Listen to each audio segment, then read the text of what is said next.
They think my story is about faith. It isn't. It's about what faith is afraid of.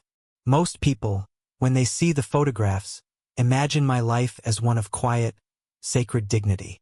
A life lived in the hallowed halls of the Apostolic Palace, a silent shadow moving behind the Vicar of Christ. They see the pristine white gloves, meticulously arranged so as not to touch a sacred vessel. They see the solemn, practiced bow, the silent presence in the background of history. They see a servant of God. They don't see the keys, and I don't mean the grand, golden keys to the basilica that adorn the papal flag. I speak of the small, unremarkable iron ones, keys that are cold to the touch, worn smooth by centuries of cautious hands. Keys that open doors that don't appear on any map, doors that lead to places where the silence is so profound it feels like a physical presence. My service began under a pontificate the world remembers as quiet and scholarly. And he was a scholar. But his studies, I would learn, were not confined to the scriptures the world is permitted to read. My duties at first were exactly as you'd imagine. Polishing silver until it shone with a holy light, laying out vestments embroidered with the prayers of 1,000 years, ensuring the Holy Father's schedule ran with the precision of a celestial clock. In the Vatican, however, proximity is a form of power, and silence is a currency richer than gold. One autumn evening, I was tasked with a simple errand: retrieve a set of folios for His Holiness from the Archivum Secretum, the secret archives. The world believes it knows what lies within those walls. Diplomatic correspondence, records of excommunication, papal bulls that shaped empires. And all that is true, but there are layers, rooms within rooms, shelves hidden behind shelves that slide away with the touch of a hidden lever.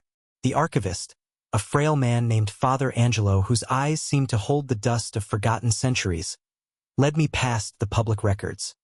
He led me through a modern steel door that hissed open with the sigh of compressed air, and into a chamber where the temperature immediately dropped by 10 degrees. The air here was different, not just old but heavy. It felt charged, like the moments before a lightning strike. He pointed to a set of uncatalogued leather-bound volumes on a low shelf, marked only with a faded Coptic cross. "These," he whispered, his voice barely disturbing the absolute stillness. "His Holiness requires them before matins." As I carefully gathered the heavy, cold books in my arms, one slipped. It was an accident, a simple human error in a place that felt anything but. It fell to the stone floor not with a loud crash, but with a dull, sickening thud. And it fell open. My heart hammered against my ribs. I knelt to retrieve it, and my blood ran cold. This was not a book of letters or laws. It was a codex, its pages thick and yellowed, filled not with familiar Latin, but with symbols I had never seen. They were hieroglyphs, but stranger, more fluid, coiled like serpents preparing to strike. And beside them, in a spidery, desperate monastic hand, were Latin annotations. The words I saw seemed to burn into my memory, branded there forever. Lingua Adamica, Oratio Antiturum, the Adamic language, the prayer before the tower. It was a translation, a frantic attempt by some long-dead monk to comprehend a power that predated the Church, that predated the flood, that predated Adam himself. The text spoke of Heka, the Egyptian principle of magic, but it described it not as superstition, not as pagan folly, but as the fundamental operating language of creation itself. It outlined, in terrifying detail, how certain spoken vibrations, certain words uttered with precise intention, could alter the fabric of reality. This wasn't a request made to God in prayer. It was a command issued directly to the universe. A footnote, barely legible, mentioned a papyrus acquired by the Church in the 19th century that was deemed too dangerous to ever be fully translated. It spoke of priests who could shape the light and speak the silence into being. My hands trembled as I quickly closed the book. Father Angelo simply looked down at me, his face an impassive mask. "Some knowledge is a weight," he said, his voice a final, soft judgment. "It is not meant to be carried by many." When I brought the texts to the Holy Father's private study, he did not thank me. He simply stared at the books, and I saw the look in his eyes. It wasn't scholarly curiosity. It wasn't pious reverence. It was fear. A deep, profound, ancient fear. I had served popes, men the world believed to be infallible, the very vicars of Christ on earth. But in that silent, flickering candlelight, I finally understood. The Vatican wasn't just a fortress of faith. It was a prison, built to contain a history it had conquered but never truly buried. A history where man did not need a priest to speak to the divine, because the power to command the heavens was already in his own mouth. That night, I knew my service was not to a man, but to a secret. And I learned that the heaviest doors in the Vatican are not made of iron, but of silence. You believe power in the Vatican is worn. A red cassock, a fisherman's ring, a Swiss guard's halberd. But true power there is carried. It arrives in the dead of night in lead-lined briefcases, held by men whose names are not recorded in any book. I know because I served them wine while they debated the fate of a god. In the years that followed my discovery in the archives, my position granted me access to moments of profound and terrifying secrecy. I became a ghost in the machine, a part of the sacred furniture, entirely unnoticed and therefore seeing everything. One bleak winter afternoon, a special delegation arrived. Not heads of state, not cardinals in their finery, but two men in simple, impeccably tailored dark suits. They carried a single, heavy, lead-lined briefcase between them. They moved with an unnerving economy of motion, their eyes scanning every corridor, every shadow. These men were from the Custodes Umbri, the keepers of the shadow, an internal order so secret that most of the curia would swear on a stack of Bibles it was just a myth. They are the Church's modern inquisitors, tasked not with heretics who preach in public squares, but with anomalies, relics, texts, and memories that defy doctrine and refuse to stay buried. They were brought directly to the Pope's private library, a magnificent room I had prepared not an hour before, ensuring the fire was lit and the brandy was of the finest vintage. I was a silent fixture by the cart, ostensibly there to serve refreshments, but in reality, I had learned to make myself so still, so utterly unremarkable, that I would be forgotten. The Pope sat behind his great oak desk, his face grim. He did not rise to greet them. The case was placed on the desk between them with a soft, heavy thud. The latches were undone, and the case was opened. Inside, resting on crushed black velvet, was not a cross, not a saint's bone, but a small, perfectly flat obsidian tablet. It was no larger than a book. The strange thing was the way it interacted with the light in the room. It did not reflect the firelight. It seemed to drink it. The air around it grew cold, and a low, almost subaudible hum filled the silence. I heard one of the men whisper a name that felt like a sacrilege on his lips. The fourth book of Thoth. I knew the name, of course. Hermes Trismegistus, the thrice great. A shadowy figure the Renaissance popes had been fascinated by, celebrating him as an ancient prophet who foresaw Christianity.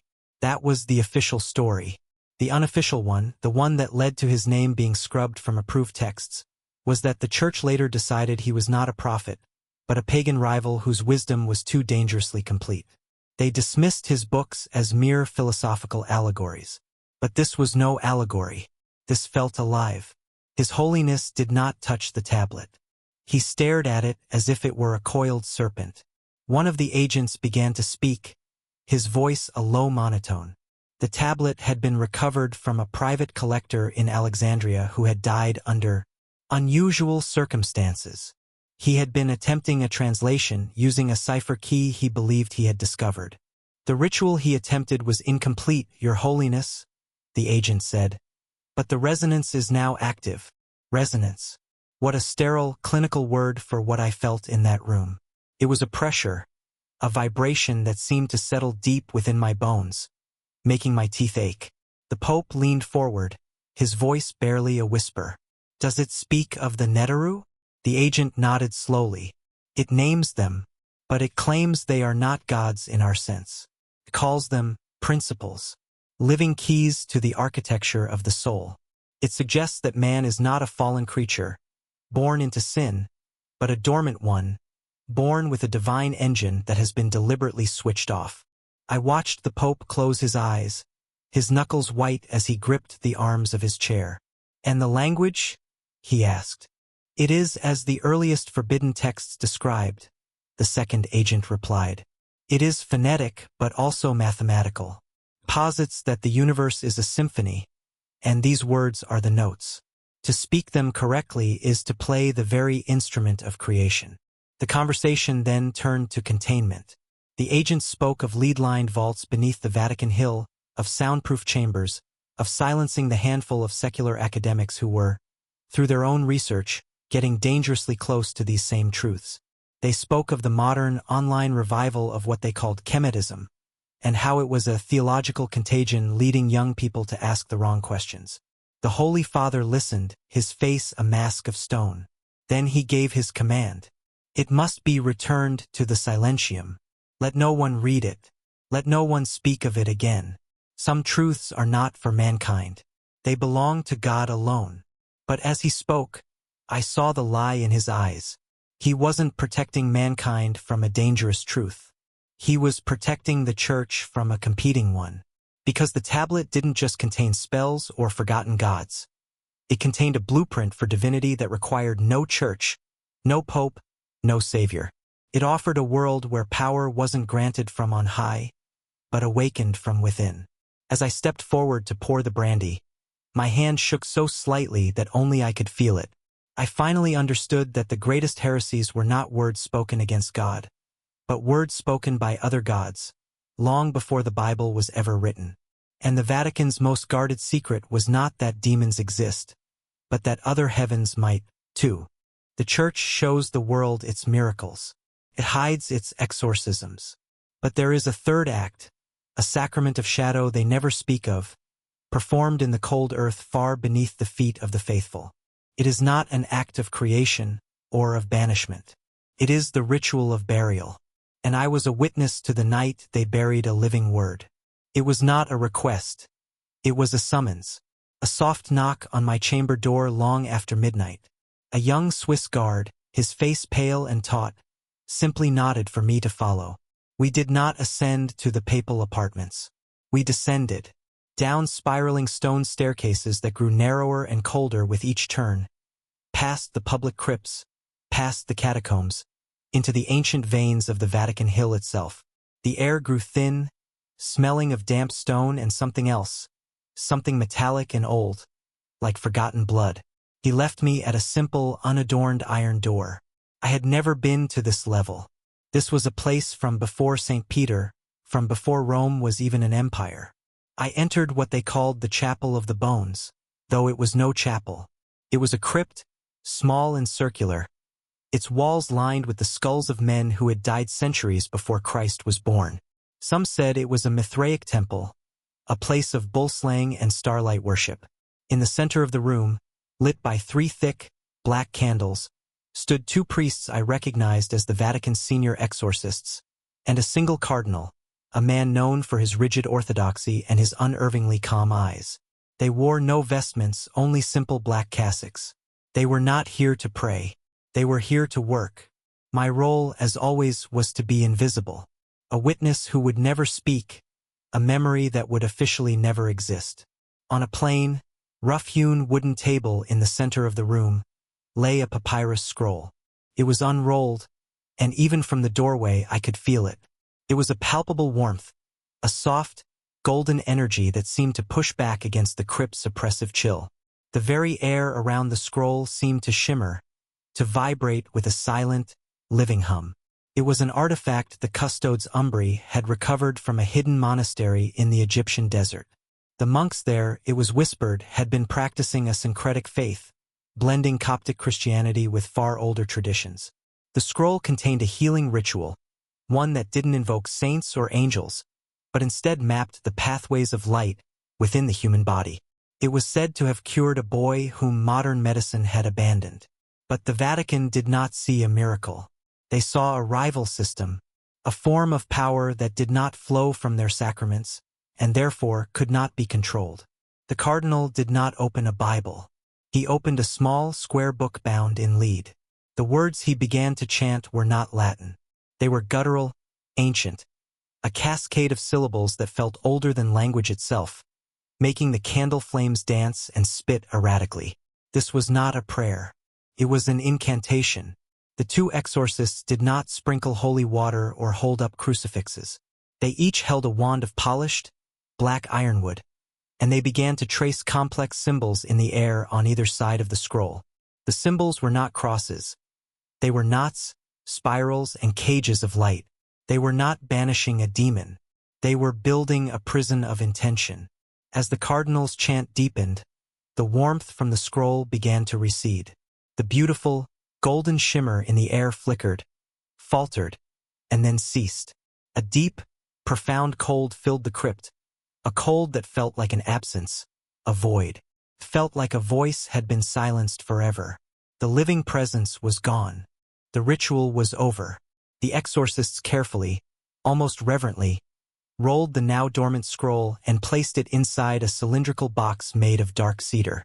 The cardinal produced 3 more black candles, dripped their wax over the lid seam, and then pressed his signet ring into the hot wax. I saw the ring clearly in the candlelight. It did not bear the keys of St. Peter. In the Vatican, a man's duties are passed down. His keys, his quarters, his list of the Holy Father's particular tastes in wine. Sometimes you inherit his nightmares as well. My predecessor, a man named Vittorio, had retired under a dense cloud of unspoken rumors. Ill health, the official statement read. A nervous disposition. He was moved to a quiet, isolated monastery in the Alban Hills, a place for men the church wished to keep comfortable, but silent. When I took over his modest quarters within the ancient walls of the Apostolic Palace, I found something the meticulous Vatican inventory had missed.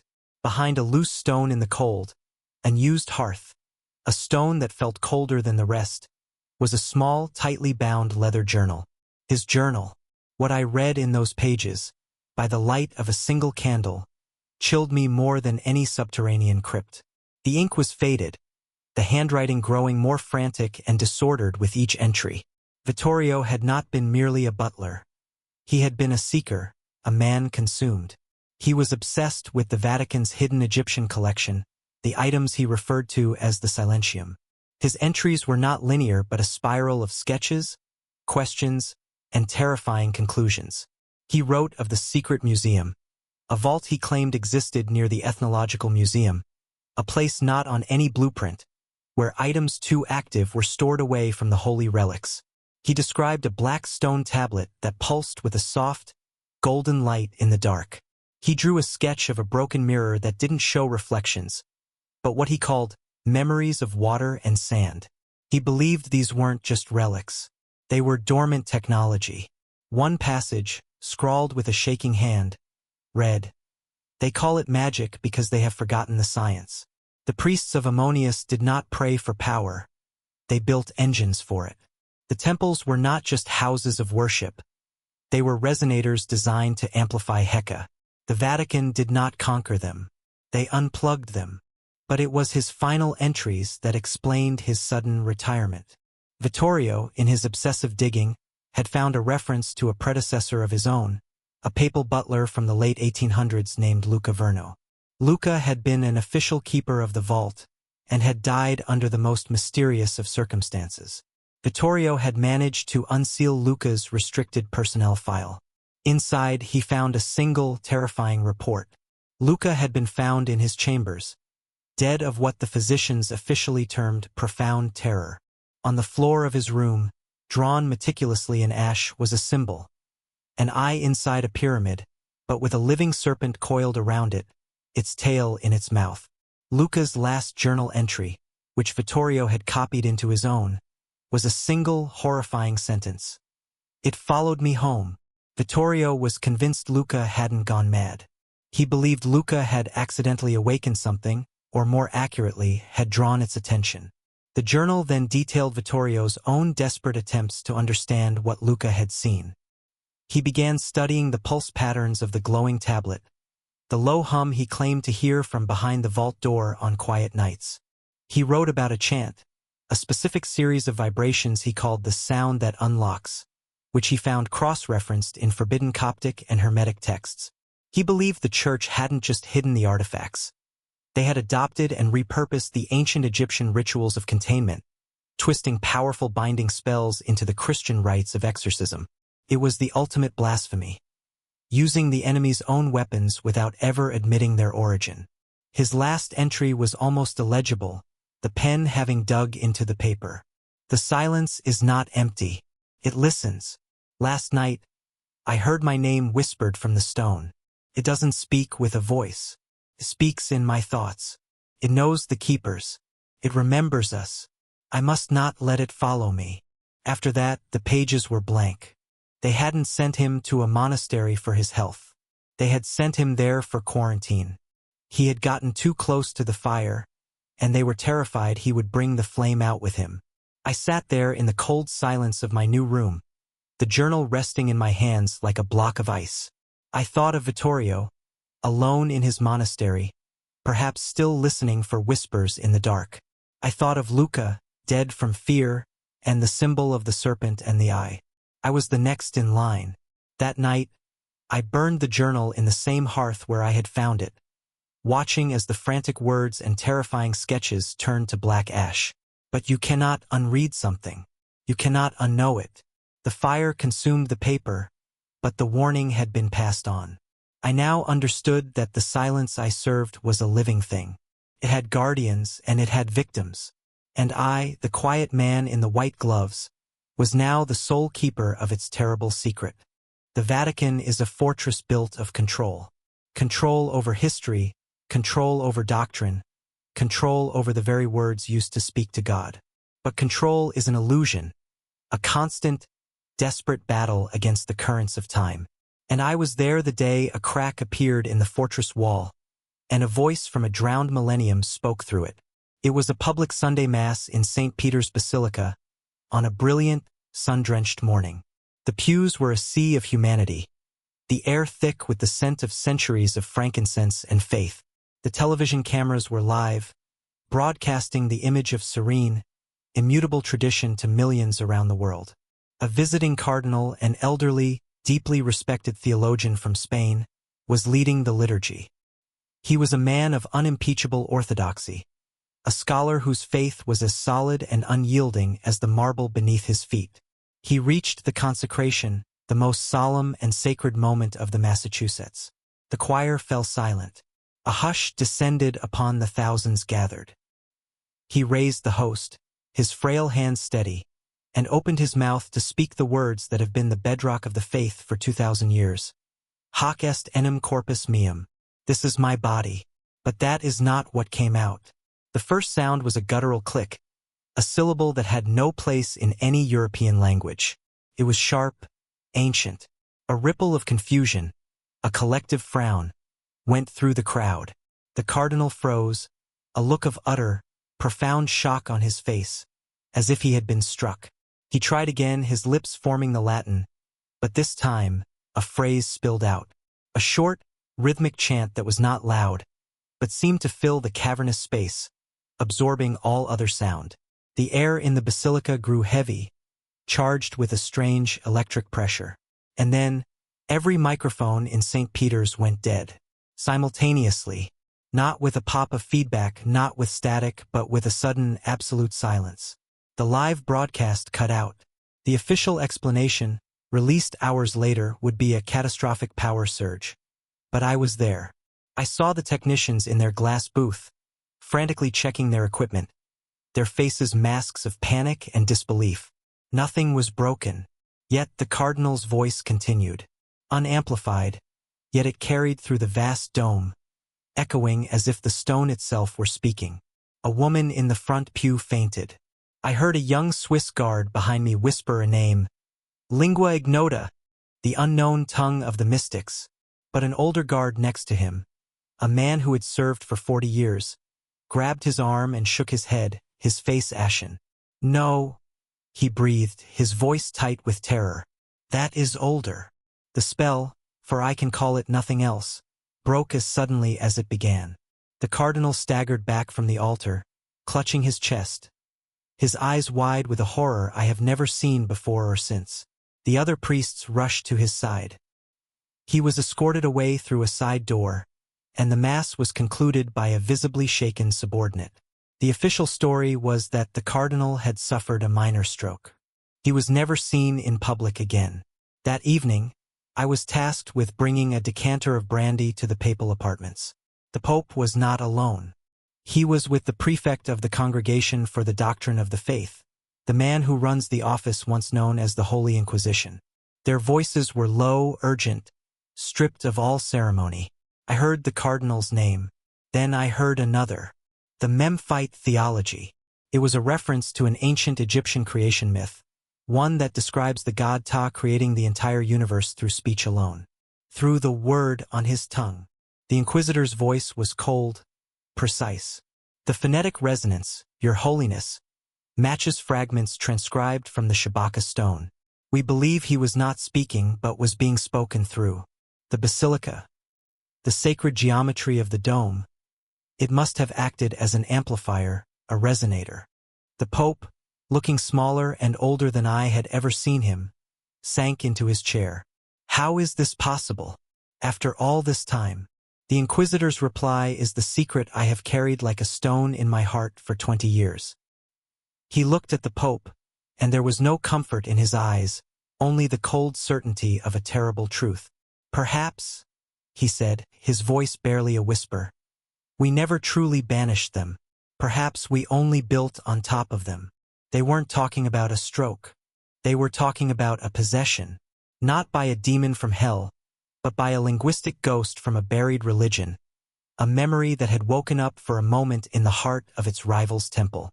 The Vatican's greatest fear was not that its enemies were at the gates. It was that they were in the very foundations, and that maybe, just maybe, their most holy site was and had always been someone else's altar. I did not leave my service to God because my faith was broken. I left because I finally understood what their faith is truly afraid of.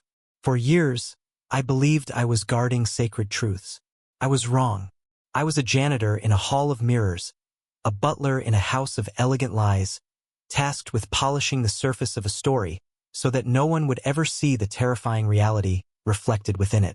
I think of the codex that fell open on the cold stone floor of the archive, its ancient words describing a universe that responded not to prayer, but to command. I think of the cold obsidian of Thoth's tablet, a relic that did not speak of original sin, but of a divine spark lying dormant within us all.